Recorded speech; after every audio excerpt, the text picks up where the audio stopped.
Miyav. Xullas, shuni borib yigitga yedirasan. Aha, rahmat. Aytgancha, Real bilan Barselona o'yini bordi. Qaysi biriga teksam bo'ladi? Mana uni harom ishlarni yarasimi yo'qib bergan? Mabudlarim. Assalomu alaykum. Men sizda nima kiyganingizni bilaman. Xo'sh, nimaga kimman? Damasga kiygansiz. Ertalab tuxum yebsiz-a? Ha, qayerdan bildingiz? Yo'lchilarga aytdimi? Yaqangizga sariq tegibdi. Xo'sh, nima xizmat? Yigitim yurib ketdi. Nimaga nogironmidi? Yo'q, boshqasi bilan yurib ketdi.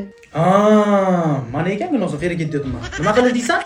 Eshitasizmi yo'qmi? Yigitim boshqa qiz bilan yurib ketdi, xiyonat qildi deyapman. Xo'p, mendan nima xohlaysan? U qiz yigitimni o'qitib olgan. Молодец, hozir qiz yigitini o'qitibdimi?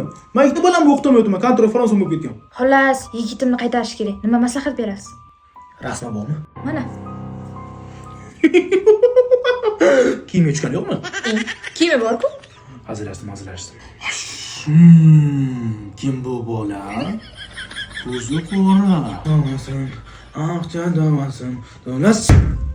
Xullas. Qashqadaryoga borasiz. Nasaf bozorining ro'parasida Avtomillion nomli avtokredit bor.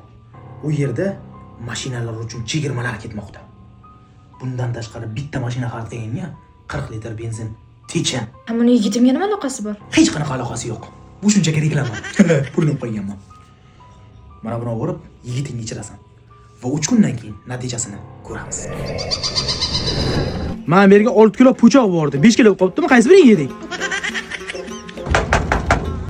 Kim bo'lishi mumkin? Avval topamanmi hozir? Sanmi? Ha, yana yurib ketdimi? Uf, men sizga qizlar bilan yurmasin degan va bu vobshe yurmayapti-ku, buni qarang. Qo'ydim.